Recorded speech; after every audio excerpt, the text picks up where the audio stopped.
Peace, how y'all doing? Yeah, that was a long way. We're about to get started. This is going to be Associated University. The class is Voice 1, featuring BB. And so I'm going to do reading her brief biography. We're going to get into the class. All right. Reality Lisa Brown, who performs under the moniker BB, is a vocalist and pianist whose repertoire spans styles from traditional jazz to neo-soul, R&B, and new jazz. Born in Queens, New York, she relocated to St. Louis in 2002, where she graduated from Central Visual and Performing Arts High School and is currently a jazz vocal performance student and psychology major at Webster University. Throughout her college years, BB has built a performance resume by working with a number of businesses and organizations, such as the Kwame Foundation and TOT Productions, as well as booking shows with the Luster Lights Band, where she's one of the 2 lead vocalists. In February of 2019, BB gathered a group of extremely gifted musicians to form the band The New Souls, with whom she also creates music and performs alongside. Everyone, please welcome BB. Thank you. Thanks. Hi, y'all. Alright, so since it's just a few of us in here, let's get familiar. This is more of a chat than a class because I'm a forever student, and so I'm just chatting with you about what I've come to know so far. So what's y'all names, and tell me a little bit about what y'all do and what y'all are into in music. Yeah. Yes, I position it really. My name is Kayla, everybody. I have been singing since I could talk, is what I've been told. I used to sing in church a lot. Me and Imani went to high school together, and we were in a group called Harambe, and you have to perform for whatever you want to do in the group. So I was in choir and then so I'm just here to learn a little more so I can learn myself. Awesome. Nice to meet you. Well, she said my name. My name is Imani. I've been singing, like Kayla said, since I could talk. I'm really just here to kind of perfect my craft and work on it, learn more about it. We have a lot of big plans, you know. We plan to start a YouTube channel and, you know, put ourselves out here more. And so we really feel like this program will really help us get to where we need to get help us along the way. That's awesome. Hi everyone, I'm Alexis Shine, and I have been singing since I was a kid and taken part of a variety of different forms of music with band, jazz band, symphonic band, marching band, drum line, all that good stuff. And I'm here to learn more about the voice as an instrument and learn your perspective on how you feel we can better implement techniques into its rock voice. I'm Matthew. I'm a musician and I don't sing that well, so I can benefit a lot from this and just gonna learn. Well, awesome. Nice to meet you guys. Oh, you. Yeah. I'm Drea. Hey, Drea, girl. I'm something like a musician. I ain't professional, but I do like to sing and I play keyboard. And yeah, I need to learn more voice stuff. So yeah. Well, I hope I have something that everyone can take and hold on to, and that it helps for sure. So we're gonna go ahead and get into it. Y'all can hear my voice is a little raspy today, and that is because I didn't listen to Miss Yolanda. I didn't listen.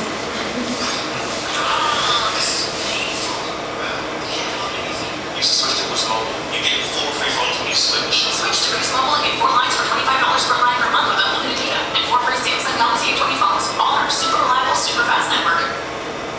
I'm Yolanda Adams, and today I'll be your vocal coach.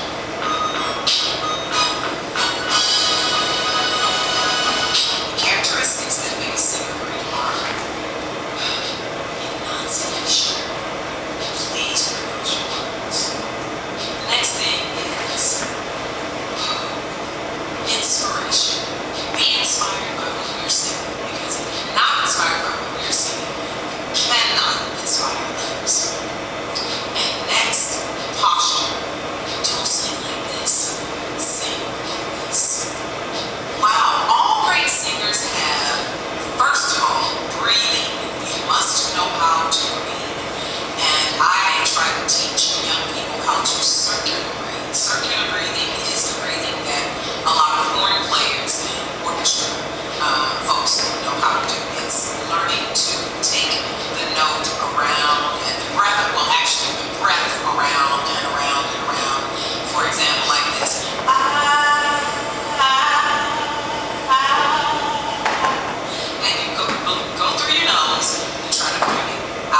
This is the part I need help with. This is why I ain't got no voice today. The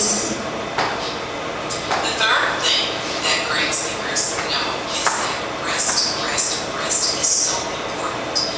You can have the most beautiful voice in the world, but if you've only got 30 minutes of sleep and you think you're going to do a 4-hour show, you are kidding yourself. Yeah, I need help there. And again, that's why I don't rest enough, and that's why I'm a little raspy today. But we are going to get into it anyway. So, okay, let's talk about this. I know y'all looking like, okay, what is that? It ain't cute. Well, it's your vocal cords. This specifically, these are mine. So about 2 years ago, I had I can't think of the whole long word for it. They put a scope down my throat, okay? And I wanted to see what my vocal cords were looking like, and they showed me.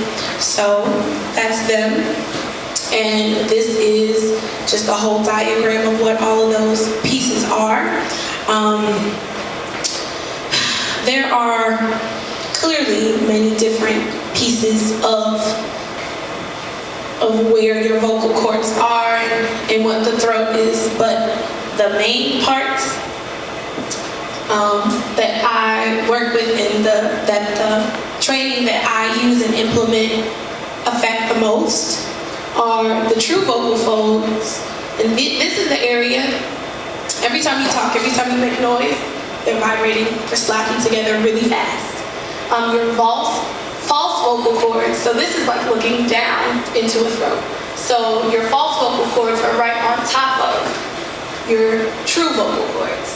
And your false vocal cords, I'm getting a lot of use out of my false vocal cords today because I'm hoarse. So my true vocal cords are not vibrating as much, so a lot of sound that's coming through are coming through the false vocal cords. And with those, like, that's what happens. You use those when you add, when you're singing and you, those are false vocal cords, not true vocal cords. Your folds, your vocal folds, that's where all of it is encapsulated in. Like when you get sick, this area gets all swollen and it makes everything hard. It makes everything hard to access in here. The epiglottis is in the outer area of your throat. I'm going to get to this piece. It's really important because it has a lot to do with vocal onsets and how you start to sing.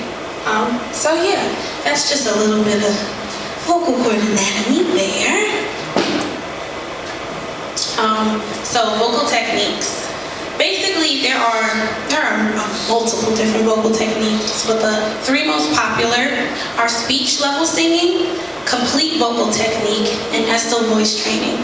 And these voice techniques they just essentially work your muscles and they use your muscles and vocal control, and they help you to produce sound. That's all technique is, learning how to control those muscles and use your mouth and all of that to accommodate sound. Yes, this I've added in a really quick video of Sheila. She's an amazing artist, and her vocal technique, her sound is so beautiful and rounded clear. So, just gonna give it to her for a second.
her there. And hopefully if we have enough time at the end, there are some terms that I'm about to show y'all, and I hopefully will be able to go back here and tell you where she's been implementing those different ones, because it's all throughout her sound.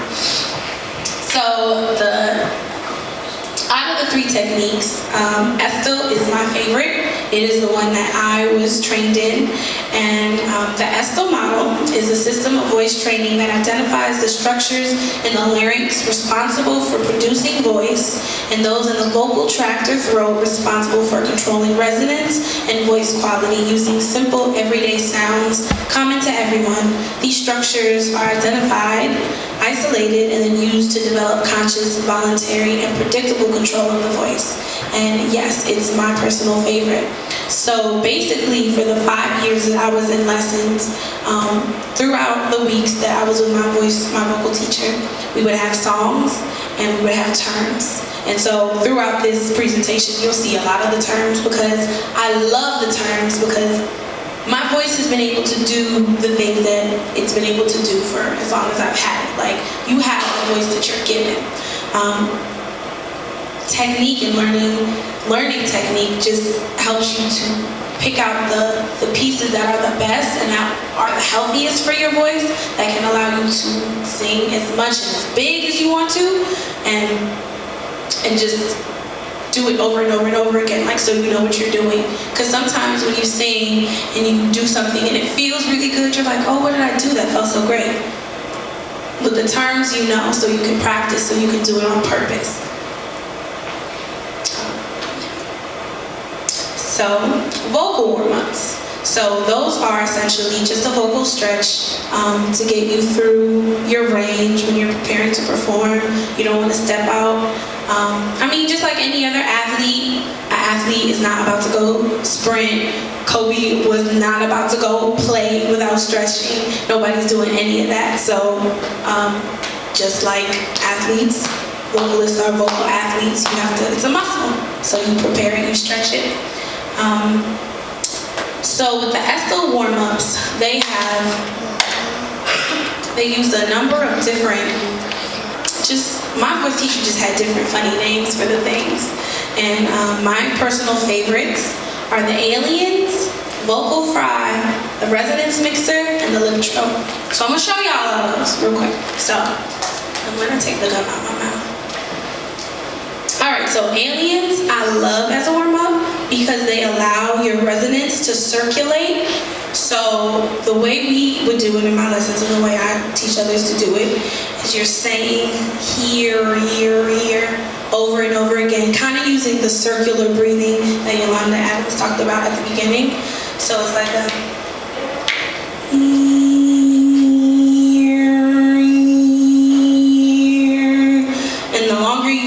I should have took a bigger breath to do it, but you're supposed to be able to do it for a couple of rounds, and you feel the sound fill up in your face. And when you kind of feel like your face is vibrating, that's when you know you're doing it right, because you're getting the sound to circle all the way through your throat and then through your mouth. Vocal fry is another one of my favorites. I can do it. It's one of the ones I do early in the morning. It's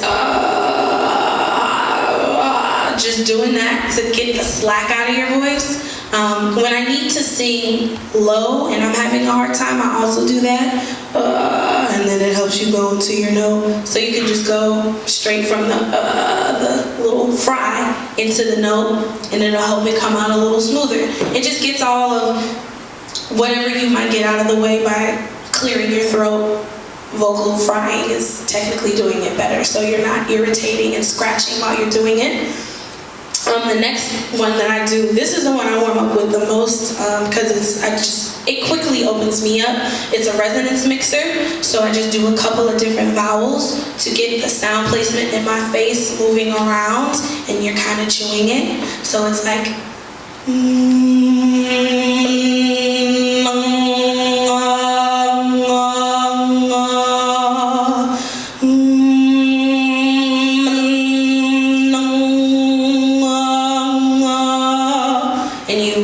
doing that up and down the scale, and it just allows the different placement.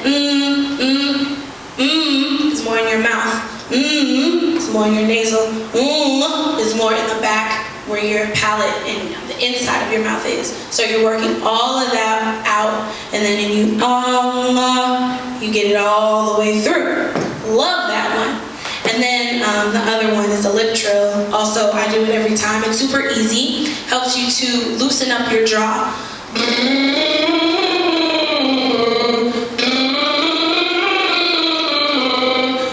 Loosens up your jaw, because a lot of times when we sing, we carry tension in our jaw, and that can stop notes from coming out. It causes vocal strain, and it's something that can easily get out of the way. So those are some of my favorites. And this is another one that I did in class with my vocal teacher too.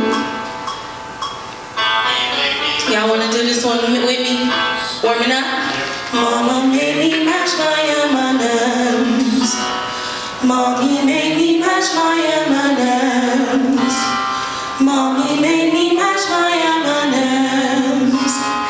Mommy made me mash my M&Ms. Mommy made me mash my M&Ms. Mommy made me mash my M&Ms. Mommy made me mash my M&Ms. So yeah, it would have kept going. That was good. Y'all sound good. How do you feel? You feel a little warm? Yeah, that's what that does there. So a couple of general terms. Dealing with the voice a lot, and a bit with just in general, working with musicians, you'll hear these things. Scale, that's what we just sang up on. We did our warm up on a scale. That's what music is based off of. And all of the notes, you get them up, you get them down, you get them in your throat, and all musicians, vocalists know them. Scales, they're my favorite. They have always been my favorite thing to practice, just because to me, that's how you get like pitches super correct. Once you know your scale, once you can hear your note and you're centered in your note, you're good to go. For me, that's super important. Also, something that I didn't learn about till later, which I wish I would have learned about sooner, was that there were different modes of scales. So the one that we just sang is called the Dorian scale. That's like the American scale that we use here, but there are different modes, Lydian, and a whole bunch of just more, that they have different note placements that give a different feel, a different sound, and they have them in different countries as well. So I love scales. Breath control, it's really important when you sing. You have to be able to sustain your notes, hold your notes. The most important thing about breath control is for singers, is that we're doing it from the right place. So, do y'all know where your diaphragm is? Right here. Do you know? Right here. No. Nothing. It's like down there. No. So, yeah, right above your abdomen. When I was younger, I was misled to believe a lot that it was my stomach, and it's not. It's actually, it's right above. So it's like the place where it starts to hurt, where you laugh too much. That's where your diaphragm is, and that's where you really want to be able to exercise and move when you're doing breath control techniques and working with them. Resonance is the overall clarity of your sound. Resonance is one of my favorite things, because I feel like resonance and color go together. If you have a really good resonance, your voice is able to not only create a really nice color, it's able to create nice variations of colors, because you have a full sound, and from the full you can take it up or take it down, but you know how to move around it. Vocal register, that's just where vocal register, vocal placement are one and the same a little bit. That's kind of where your voice is just set up. So do y'all know, I'm pretty sure you do, sopranos, altos, y'all know that? Yeah, vocal placement. And so head voice, chest voice, belts, and falsettos are all different places and names for vocal placement. Your head voice is in your head. Chest voice is in your chest. Belt is when you have, you're belting when you have a better resonance and you're using the right techniques to get a clear sound. And falsetto is another term for your head voice. some of the ESCO terms that I learned that helped me a lot, and these are some of the ones that I use and try to remember and keep track of every time that I sing. So onsets. There are different types of onsets when you're getting ready to start singing a song. The little glottal part that I showed you at the bottom of the vocal cord, that helps you. It's called a glottal press, when your throat closes a little bit and you have that little before you sing.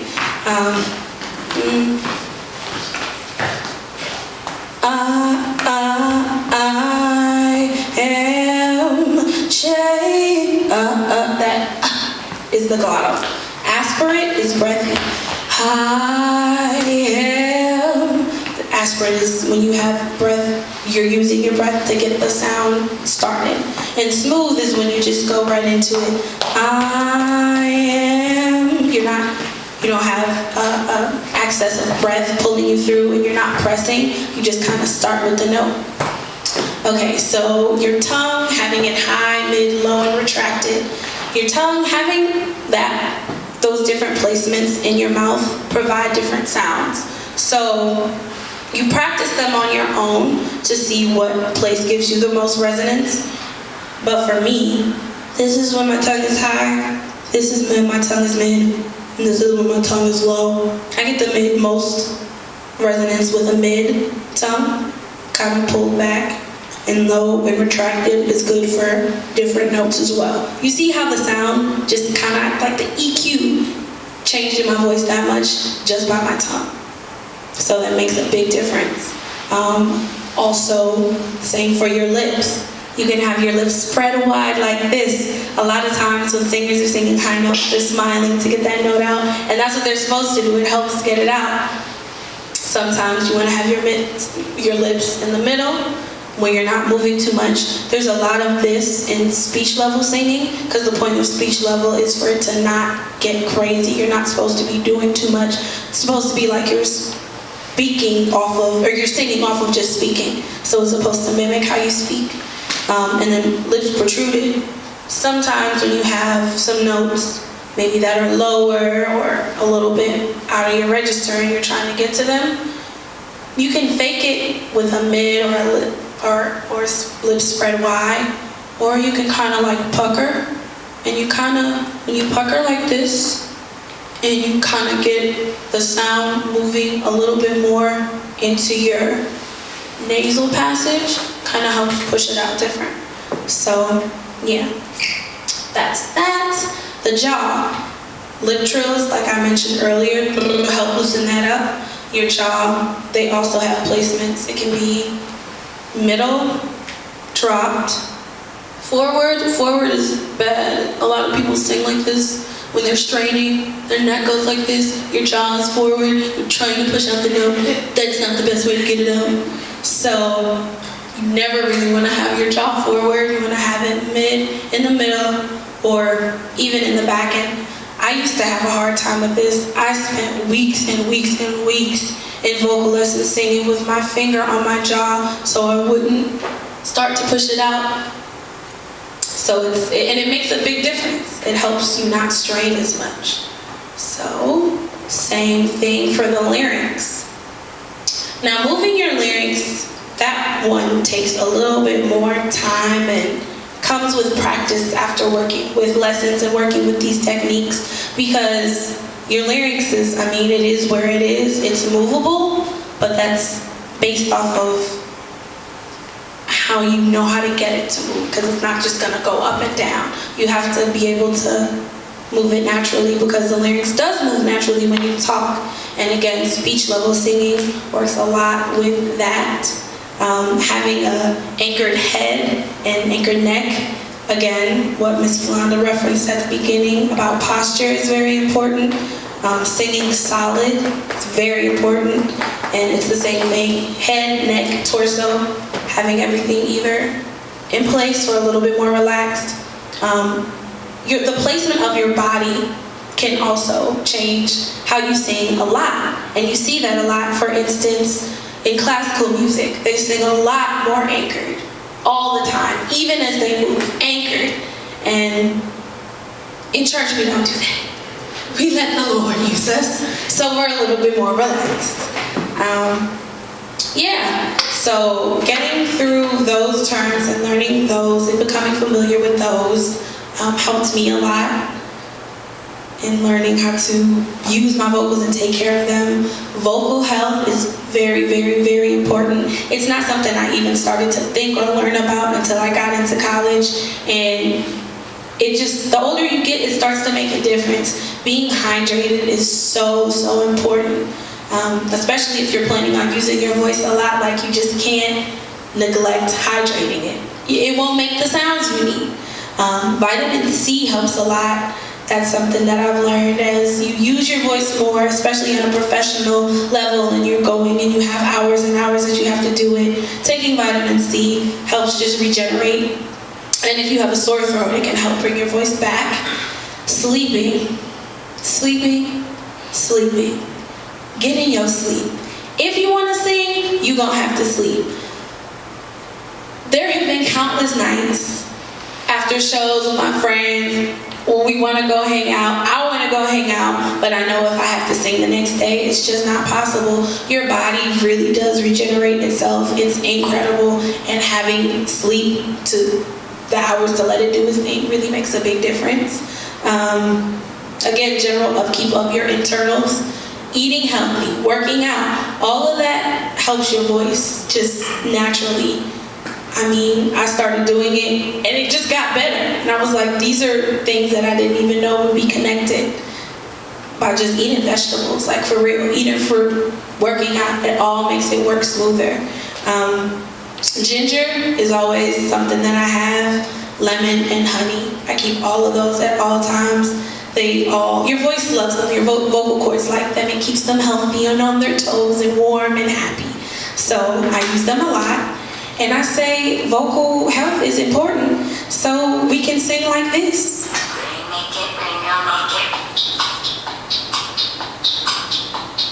Because I'm still trying to get here too.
that scales. He know his scales.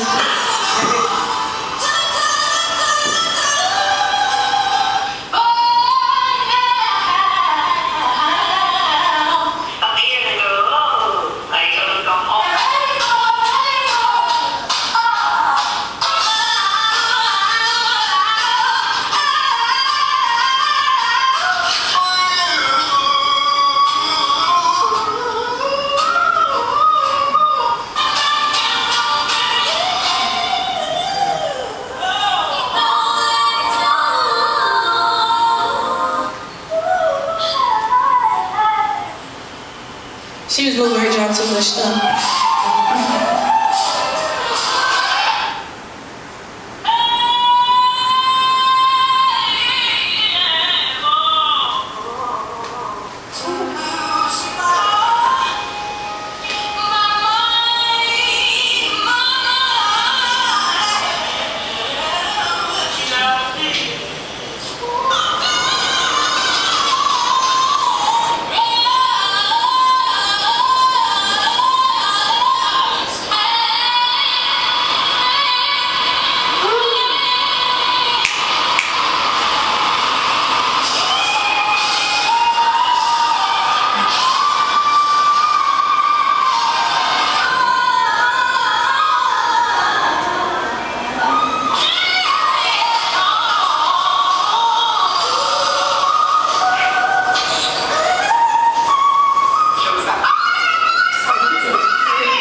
Well, y'all get the point. You gotta preserve your voice to be able to do all that, and I'm trying to get there. So yeah, I hope that these tips help a little bit and help you on your journey to finding and bettering your voice. Yeah, that was it. Yeah, that's another thing. I watch people sing all day. I could watch them sing all day. Listening has been a big part of being a singer for me. Just because you hear it and you mimic it and you do it over and over and over again, and then you can do it. So yeah, but yeah. Thanks, y'all. I had a question. Oh yeah. For the vocal warm-ups, have you ever tried an exercise that's called sirens? Yep. It's almost like making the sirens.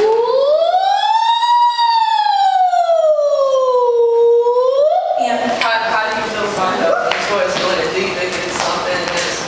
Oh, it's a really good one. It's a really good one. There are so many that I didn't mention, and so many other little technique pieces, but sirens are really great. Another good one. That's one of my favorites, but I just wanted to make sure, because I know some things can be like really harsh for the voice, we tend to think it's good. It's not. That's true. No, that one's a good one. It just opens you up all around, gets you through your chest, mid, and head voice all in one. So it's good for that. Yeah. Anybody else have questions? I have a question. So as far as like the tongue, is there like a position that your tongue should always, like a resting position for your tongue? No, there's not like a particular one. You just want to make sure that it's something that you are cognizant of when you're singing, because sometimes you might move it into other placements, just to try and get the note out. And if it's not helping and it's restricting, it's working counteractively. But just like a resting place when you talk, it's just natural for wherever it's set for you. I'm talking about more so like when you're not talking. Maybe it's just my breathing. I tend to notice my tongue is like always moving in different positions when I'm, closed mouth.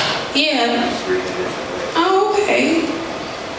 That I'm not the most sure about, but I mean, if it doesn't obstruct anything and it doesn't seem to make a difference, because I've heard you sing, so I don't think there's anything wrong with it.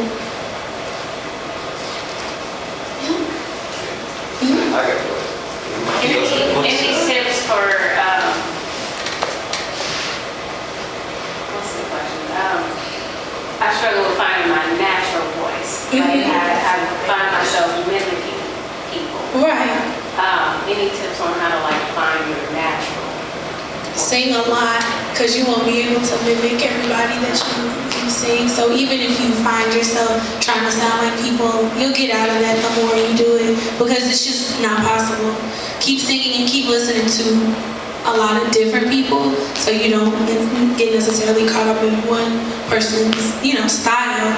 But your voice will come out the more that you sing, just because it can't just copy someone's. So like a voice singing from your nose, what do you do?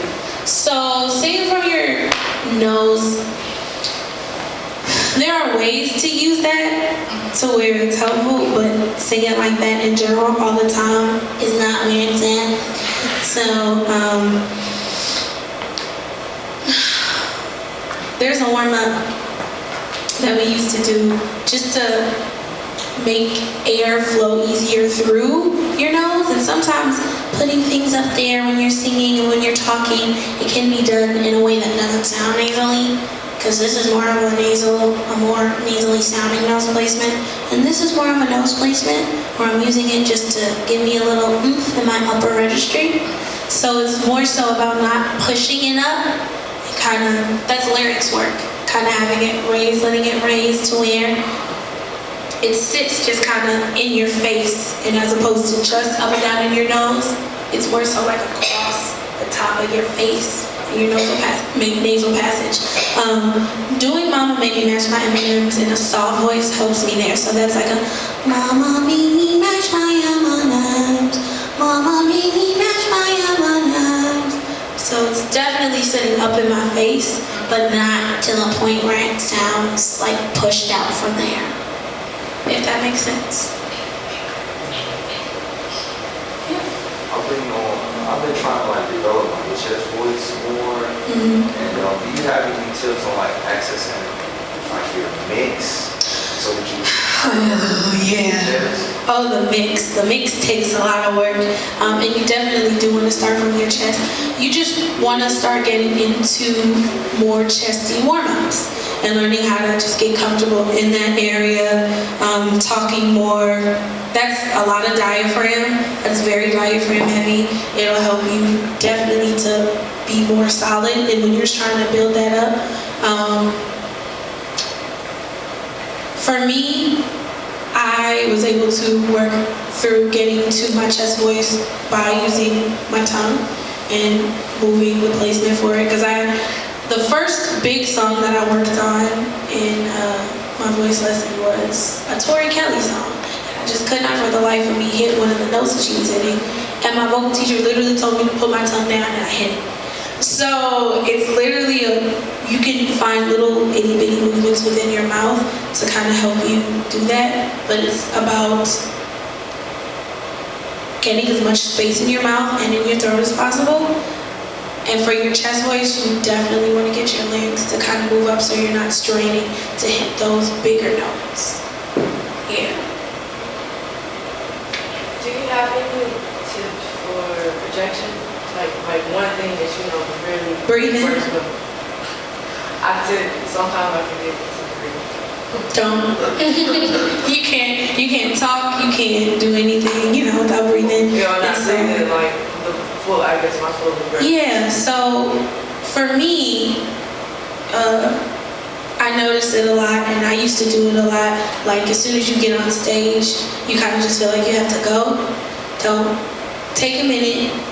They're there. They can wait a second on you to find like your breath. Because of course when you get on stage, you're nervous and you don't want to start singing on the nervous breath and then go in and build from there. Like take a second, find your breath, breathe normal, get into one good full breath where you feel like your tummy is kind of going out like a deep, and then start going.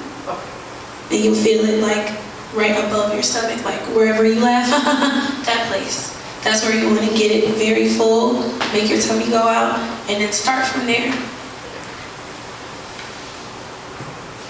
Anybody else got any questions? Any tips on singing through voices? Yes, because I do it all of the time. Unfortunately, my body has this reaction to whenever I have a big show, I get sick almost every time.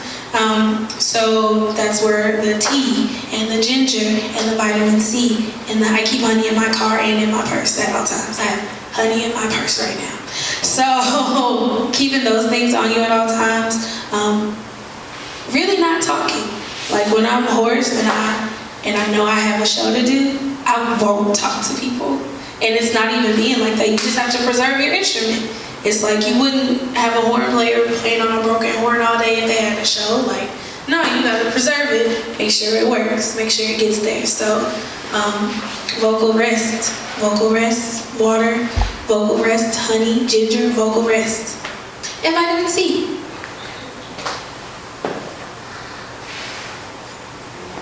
No question? All right. Well, we want to thank you once again. Absolutely.